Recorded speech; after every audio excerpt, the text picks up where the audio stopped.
నా పేరు కే రవికుమార్. వేల్పూర్ మండలం సంబంధించిన ఎన్నికల ఖర్చుల గురించి ఎన్నికల అధికారి assistant expenditure observer election commission నియమించింది.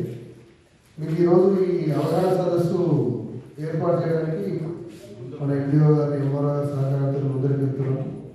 మీకు ఏమైనా డౌట్లు ఉన్నా కానీ మీకు ఎన్నికల ఎక్స్పీరియన్స్ సంబంధించి ఎలాంటి సందేహాలు ఉన్నా అసలు ఎలా నింపాలి, ఏమేమి చేయాలి, ఏమి చేయకూడదు అనేది మేము ఒక అవగాహన ఇస్తామండి. మీకు ఇంకా ప్రెజెంటేజ్ బాగా రావాలి, క్యాండిడేట్స్ బాగా రావాలి.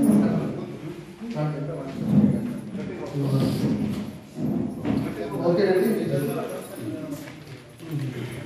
మీకు ఈ ఫామ్ 124 ఇచ్చారండి. నామినేషన్ దాంట్లో చూసారు కదా, నామినేషన్ బుక్లెట్తో పాటు వచ్చి ఉంటుంది కదా, ఇదేనండి మనం సబ్మిట్ చేయాల్సింది. ఎన్నికల కార్డు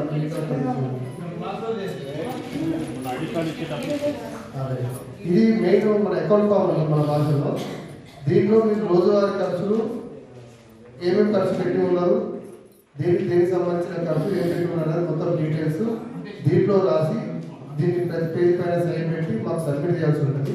మాకనగా మన ఎండిఓ ఆఫీస్లో ఇన్వర్ట్ సెక్షన్లో వాళ్ళకి ఇస్తే వాళ్ళు ఆటోమేటిక్గా మాకు ట్రాన్స్ఫర్ చేస్తారు. మేము దానిపైన దీన్ని పూర్తిగా మీరు సరిగ్గా సక్రమంగా అన్ని బిల్లులు రాసి ఉన్నారా, అడ్మిట్ చేసి ఉన్నారా లేదా, దీంట్లో లోపాలు ఉంటాయి, మీకు సహాయం చేయకపోతే మీకు కాల్ చేసి ఇది తప్పు ఉంది వచ్చి కరెక్ట్ చేసుకోండి, మీ అప్లికేషన్ మీ అకౌంట్ బుక్ ఎండిఓ ఆఫీస్లో ఉందని కూడా మేము హెల్ప్ చేయడానికి సిద్ధంగా ఉన్నాము.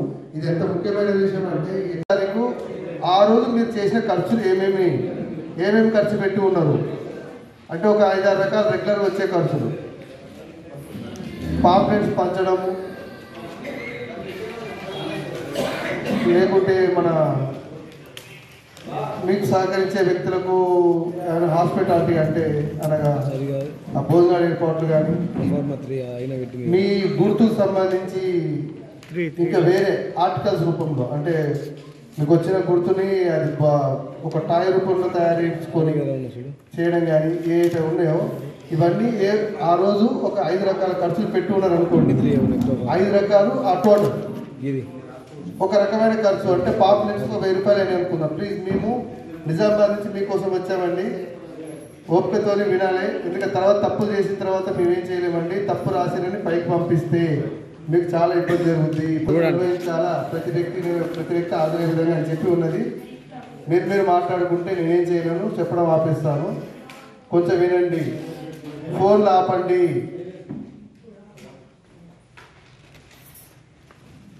ప్రొఫార్మా 3లో ఒక 10వ తారీఖు నాడు జరిగిన 5-6 రకాల ఖర్చులకు సంబంధించి ₹1000. ఓకే, భోజనాలు తిరిగినందుకు 500 అయింది. Hotel bill 500. ఓకేనా, రీల్స్ చేయించినాం. నెక్స్ట్ టాయ్స్ చేయించి ఉన్నాం అంటే మన గుర్తు సంబంధించి గుర్తు బొమ్మలు తయారు చేయించి వస్తాము, దానికి ఒక 2000 అయినాయి. ఒక డీజే మనం ఒక ఆటో హైర్ చేసుకొని 2 మైకులతో పాటు అనౌన్స్మెంట్ చేసుకుంటూ తిరిగినాం. ఆటోకు 1200. ఓకేనా, ఆ వ్యక్తికి, డ్రైవర్కి, ఏదైతే ఉందో స్పీకర్కి, ఇవన్నిటికీ ఎంత అయిందని ఇట్లా వివరంగా 5-6 రకాల ఖర్చులు ఉన్నాయి కదండి. వాటి రాస్తూ వాటికి అయినా మొత్తం రాయాలి. ఆ 10వ తారీఖు మొత్తం ఖర్చు 12,000 అయింది అనుకుందాం. ఆ 12,000 తీసుకొచ్చేసి ప్రొఫార్మా 2లో చెప్పి రాయాలి. మీరు గెలిచినా కూడా ఓడిపోయినట్టు. ఇది సబ్మిట్ చేయకుంటే మీరు గెలిచినా కానీ ఓడిపోయినట్టే స్టేట్ ఎలక్షన్ కమిషన్ ధృవీకరిస్తుంది. సో ఇది చిన్న సిలింగ్ అని అనుకోవద్దు. ఎప్పుడు మీకు గెలిపి ఎంత ముఖ్యమో ఈ బుక్ సబ్మిట్ చేయడం, గెలిచిన వాళ్ళు ఓడిపోయిన వాళ్ళు అందరూ సబ్మిట్ చేయాల్సి ఉంటుంది. అందుకే జనరల్గా గత అనుభవంతో చెప్తుంది అంటే ఓడిపోయిన వాళ్ళకి ఓడిపోయిన ఏముంది, ఇది ఓడిపోయినా కానీ గెలిచినా ఓడిపోయినా అందరూ సబ్మిట్ చేయాల్సి ఉంటుంది. ఎందుకంటే ఈరోజు అయిపోలేదు కానీ అన్ని ఎలక్షన్స్ ఇక ఓడిపోయినాయి కదా, నాకు ఎందుకు లేదు పక్కన పెట్టేసిన అనుకోండి. ఒక 1 ఇయర్ తర్వాత 2 ఇయర్స్ తర్వాత మళ్ళీ ఏమైనా ఎలక్షన్ వచ్చింది అనుకుందాం ఫర్ ఎగ్జాంపుల్. అప్పటికి మీకు అవకాశం వచ్చి ఉంటే, మీకు రిజర్వేషన్ కానీ ఏదైనా వచ్చి ఉంటే మీకు పోటీ చేసే అర్హత కోల్పోతుంది. అకౌంట్ ఫామ్ సబ్మిట్ చేయకుంటే వచ్చే 3 సంవత్సరాల లోపు ఏ విధమైన ఎలక్షన్ జరిగినా రాష్ట్ర పరిధిలో మీరు ఎలాంటి ఎలక్షన్స్కి పోటీ చేయడానికి వీలు కాదు. రైట్. ఈ బుక్ ఎట్లా ఫిల్అప్ చేయాలి ఏంటి అనేది చెప్తాను. ఇంకోటి బ్యాంక్ అకౌంట్ ఏతుందో మీరు ఇప్పుడు నామినేషన్తో ఇచ్చిన బ్యాంక్ అకౌంట్ నెంబర్ ఉంది కదండి, ఆ బ్యాంకులోనే ప్రతి రూపాయి డిపాజిట్ చేయాలి. మీరు ఖర్చు చేద్దాం అనుకున్న, ఖర్చు పెట్టదలిసిన అమౌంట్ ఏతున్నాయో ఆ ఇచ్చిన అకౌంట్లోనే డిపాజిట్ చేసి, ఫర్ ఎగ్జాంపుల్ ఒక అంటే మీకు తెలిసి ఉంటుంది, సర్పంచ్ 5,000 లోపు 1,50,000 అండి, వార్డు మెంబర్కి అయితే 30,000, 5,000 పైగా ఉన్న జనాభా వాళ్ళు 2.5 లక్షలు, సర్పంచ్ అభ్యర్థి 50,000 సీలింగ్ అండి. అంటే 1,50,000 ఖర్చు పెట్టమని కాదు, 1,50,000 లోపు ఎంతైనా చూపించవచ్చు. కానీ 1,50,000 పైన మీరు కనుక ఎక్స్పెండిచర్ విత్డ్రా అంటే బ్యాంకులో నుంచి డ్రా చేసి ఉన్నట్లయితే ఆ 1,50,000 పైన ఉన్న భావిస్తుందండి. సో మీరు 1,50,000 కంటే లోపే డ్రా చేసే విధంగా చూసుకోండి. అది కూడా మీరు నామినేషన్ చేసిన డేట్ నుండి మీ నామినేషన్ డేట్ నుండి మీ రిజల్ట్ ఎలక్షన్ వచ్చేసి రిజల్ట్ వచ్చే డేట్ వరకు మీరు ఎలక్షన్ అయిపోయిన మర్నాడు మార్నింగ్ వెళ్ళేసి ఇప్పుడైతే బ్యాంక్ అకౌంట్ ఇచ్చారో ఆ బ్యాంక్ వెళ్ళి ఈ 15 రోజులకు సంబంధించిన బ్యాంక్ స్టేట్మెంట్ ఇవ్వండి అని అడగాలి. అడిగి అది ప్రింట్ తీసుకొని వచ్చి ఈ ఫామ్తో పాటు ఆ బ్యాంక్ స్టేట్మెంట్ కూడా దీనికి జతపరచాలి. ఎలాగే మీరు ఏ రకమైన ఖర్చులు పెట్టి ఉండరు అంటే మీకు తెలిసిన విషయం అండి. దాని పాంప్లెట్స్ కొట్టించుకోవడము, ఆ ఫ్లెక్సీస్, నెక్స్ట్ వెహికల్స్ యూసేజ్ అవి వాడటానికి కానీ మామూలు భోజనాలు ఏర్పాటు చేయడం, నేను మీకు సహకరిస్తూ మీతో పాటు తిరిగే వాళ్ళకి భోజనాలు ఏర్పాటు చేయడం, టీ టిఫిన్స్ కానీ పాంప్లెట్స్ ఇవన్నీ ఏదైతే ఉన్నాయో ఈ సింబల్ సంబంధించిన అడ్వర్టైజ్మెంట్ చేసుకోవడము మీరు రెగ్యులర్ చేసే ఎక్స్పెండిచర్. వాటికి ఒరిజినల్ బిల్స్, అన్ని ఒరిజినల్ బిల్స్ దీంతో పాటు జతపరిచి దీనికి బ్యాంక్ స్టేట్మెంట్ ఈ 14 రోజులకు సంబంధించి నామినేషన్ అదేవిధంగా ప్రచారం చేసేటప్పుడు కూడా కొన్ని చేయకూడని పనులు ఉంటాయి. ఉదాహరణకు మతాన్ని వాడుకోవడం కానీ, కులాన్ని వాడుకోవడం కానీ, అదేవిధంగా విద్యా సంస్థలను వాడుకోవడం కానీ, ప్రభుత్వ కార్యాలయాలకు సంబంధించి అధికారులను ఉపయోగించుకోవడం కావచ్చు. ఇవి చేయకూడనటువంటి పనులు ఉంటాయి. వీటన్నిటి గురించి మరి మీకు ఈ ప్రోగ్రాం అంతా మీకు ఎక్స్ప్లెయిన్ చేస్తారు. ఈ కార్యక్రమం గురించి మరి వివరించవలసిందిగా మండల అభివృద్ధి అధికారి శ్రీ బాలకృష్ణ సార్ గారు. రవికుమార్ సార్ మీకు ఖర్చు గురించి చెప్తారు.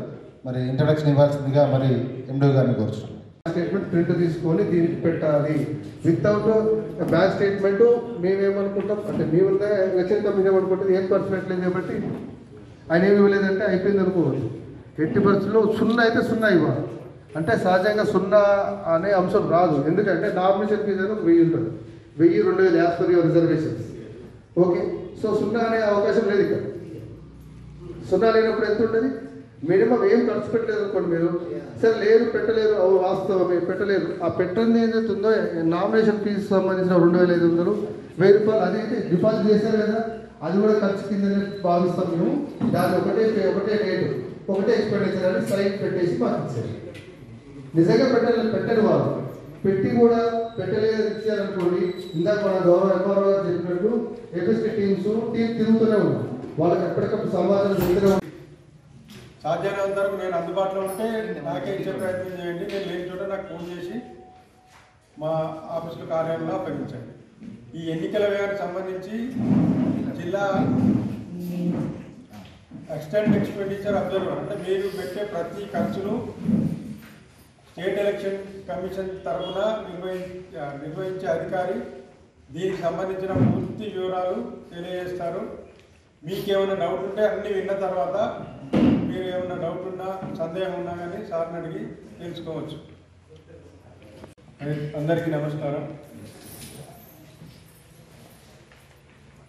సర్పంచ్గా పోటీ చేయి కాంటెస్ట్ అభ్యర్థులకు మరియు వార్డు పదవికి పోటీ చేస్తున్న అభ్యర్థులకు అందరికీ నా నమస్కారం. ముఖ్యంగా మేము మొన్న నామినేషన్ వేసేటప్పుడే వీటికి సంబంధించినవి రిటర్నింగ్ ఆఫీసర్ మీ దగ్గర మీరు నామినేషన్ వేసిన ఆఫీసర్కి క్లియర్గా చెప్పడం జరిగింది. వాళ్ళు కూడా ఎన్నికలకు సంబంధించిన ఖర్చు ఏం పెట్టాలి, ఎలా పెట్టాలి సాధ్యమైనంత వరకు బ్రీఫ్గా చెప్పిండ్రు. బ్యాంక్ అకౌంట్ ప్రతి వారికి ఖచ్చితంగా ఉండాలి. కొంతమంది ఏం చేసిందంటే ఒక 10 మంది 5 మంది నంబర్ కరెక్ట్గా లేకపోవడం, తర్వాత అది ఆపరేటింగ్లో లేకపోయినా వాటిని ముందునే ఆపరేట్ చేయమని అందరికీ క్యాండిడేట్లకు చెప్పడం జరిగింది. అట్లాంటివి ఉంటే ఏమైనా మీరు వెంటనే క్లియర్ చేసుకోండి. ముఖ్యంగా మీరు ఈ ఎన్నికలకు సంబంధించిన గెలిచిన అభ్యర్థులు, ఓడిన అభ్యర్థులు వాటికి సంబంధించిన ఖర్చు వివరాలు అంటే రిసీట్లు కానివ్వండి, ఒక ఖర్చు పెడతారు మీరు ఆటోకు ప్రచారం చేసుకుంటారు, ఆటో నంబరు, ఆటో డ్రైవరు, దానికి సంబంధించిన బిల్లు, ఇంకేమైనా ఫ్లెక్సీలు పెట్టుకుంటారు, ఆ ఫ్లెక్సీలకు సంబంధించిన బిల్లు, వాటిని ఖచ్చితంగా మండల పరిషత్ కార్యాలయంలో 45 రోజుల సబ్మిట్ చేయాలి. ఒకవేళ మీరు అట్లాంటి సబ్మిట్ చేయకుండా ఏమవుతుందిలే అనుకుంటే 3.5 సంవత్సరాలు 3 సంవత్సరాలు లేదా 2.5 సంవత్సరాల తర్వాత మిమ్మల్ని ఎలక్షన్ కమిషన్ డిస్క్వాలిఫై చేస్తుంది. డిస్క్వాలిఫై అంటే మీకు ఎవరైనా ప్రతిపక్షంగా ఉండి ఉన్న వాళ్ళు, అప్పుడు గెలిచిన వాళ్ళు, ఓడిన వాళ్ళు ఉంటారు, వాళ్ళు వెంబడి పడితే మీరు ఆటోమేటిక్గా కూర్చొని తొలగిపోతారు. కోర్టు స్టే కూడా మీకు అప్పుడు పనికిరాదు. అట్లాంటి నిబంధనలు ఉంటాయి. కాబట్టి వివరాలు పాడాలనే ఉద్దేశంతో మనకు రాజ్యాంగం కల్పించిన హక్కు ప్రతి ఒక్క పౌరుడు వయోజన ఓటు హక్కు కలిగిన ప్రతి ఒక్క పౌరుడు పోటీ చేయాల్సిందిగా రాజ్యాంగం నుంచి ఇవ్వడం జరిగింది. కాబట్టి మీరందరూ కూడా సిస్టమేటిక్గా అంటే క్రమశిక్షణతోటి ప్రతి దాంట్లో కూడా ఉండాలి. ప్రతి దాంట్లో అంటే ఓటు హక్కును వినియోగించుకోవడం, మీ దగ్గర పోలింగ్ స్టేషన్లలో ఉన్నటువంటి వ్యక్తులని ఓటు హక్కు గురించి తెలుపడం. అదేవిధంగా మేము ఫ్లయింగ్ స్క్వాడ్ టీం వర్క్స్ ఏముంటాయంటే మీరు మద్యం పంపిణీ చేసిన, డబ్బులు పంపిణీ చేశాను, ఇంకా మిగతా ఏమన్నా ఓటర్లకు ఏమైనా పంపిణీ చేసి వాళ్ళకు ప్రలోభాలకు ఏదైనా చేస్తే మా టీం ఉంటుంది. ఇమీడియట్గా మేము వచ్చేసి సీజ్ చేసి కోర్టుకు పంపిస్తాం. కాబట్టి ఎటువంటి అభ్యంతరాలు, ఆరోపణలు రాకుండా ప్రతి ఒక్కరు కూడా సజావుగా చేయాలని అందరినీ కోరుతున్నాం. Thank you.